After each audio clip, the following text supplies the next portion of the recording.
Hello বন্ধুরা, আমি তোমাদের কাজল ম্যাম জ্ঞানজ্যোতি কোচিং সেন্টারের পক্ষ থেকে তোমাদের সকলকে জানাই স্বাগত।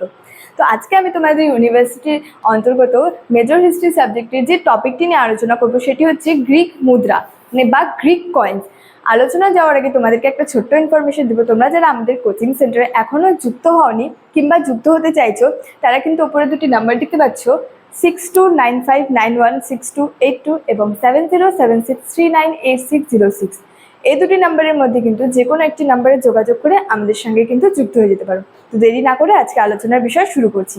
গ্রিক মুদ্রা বা গ্রিক কয়েন্স বলা হয়েছে যে খ্রিস্টপূর্ব 5ম শতকের আগে থেকেই গ্রিসের প্রায় সর্বত্র যে বিনিময় প্রথা ছিল তার পরিবর্তে কিন্তু অর্থনীতির মুদ্রার যে নির্ভরতা সেটি কিন্তু শুরু হয়েছিল।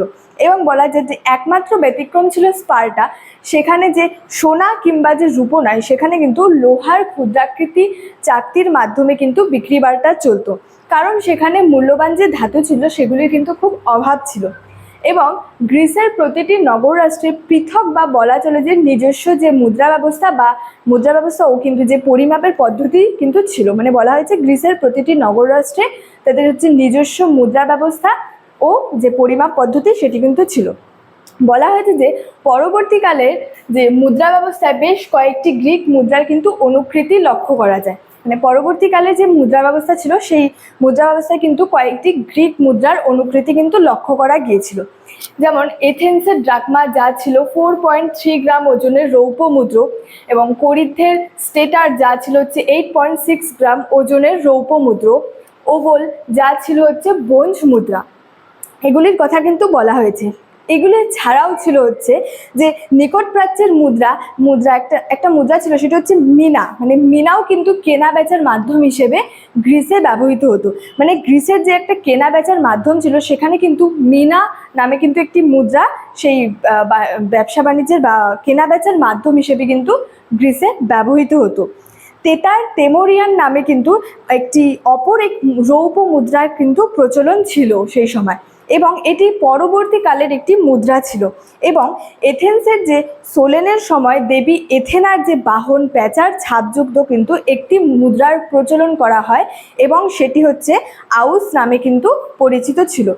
এথেন্সের সোলেনের সময় যে এথেনার যে বাহন প্যাঁচা ছিল, দেবী এথেনার যে বাহন প্যাঁচা ছিল, তার ছাপযুক্ত কিন্তু একটি মুদ্রার প্রচলন করা হয়, যার নাম ছিল যে আউস নামে কিন্তু পরিচিত ছিল। তারপরে বলা হয়েছে যে গ্রিসে এহেন নানারূপী মুদ্রার উপস্থিতি কিন্তু বিভিন্ন নগররাষ্ট্রের মধ্যেকার আঞ্চলিক স্বাতন্ত্র্যের কথা মনে করায়। যেমন মূল্যমানের নিরিখে সেখানে মুদ্রাগুলিকে সাজালে তা অনেকটা এরূপ সমীকরণে ধরায়। বলা হয়েছে মূল্যমান 1 মিনা = 100 দ্রাকমা, 100 দ্রাকমা = হচ্ছে 600 ওভেল, এবং 600 ওভেল = কিন্তু 150 তেমোরিয়া। এগুলি কিন্তু মুদ্রার কথা এখানে কিন্তু বলা হয়েছে। তো স্টুডেন্ট, আজকে ছিল এই গ্রিক মুদ্রার সম্পর্কে কিন্তু আমাদের আলোচনার বিষয়। ভিডিওটি তোমাদের কেমন লাগলো অবশ্যই কমেন্ট করে জানিও, এবং ভিডিওটি তোমাদের বন্ধুদের সঙ্গে কিন্তু শেয়ার করতে ভুলবে না। দেখা হচ্ছে তোমাদের সঙ্গে পরবর্তী কোনো একটি ক্লাস নিয়ে, পরবর্তী অন্য কোনো টপিক নিয়ে। ততক্ষণের জন্য ভালো থেকো, সুস্থ থেকো। Thank you so much. Thanks for watching.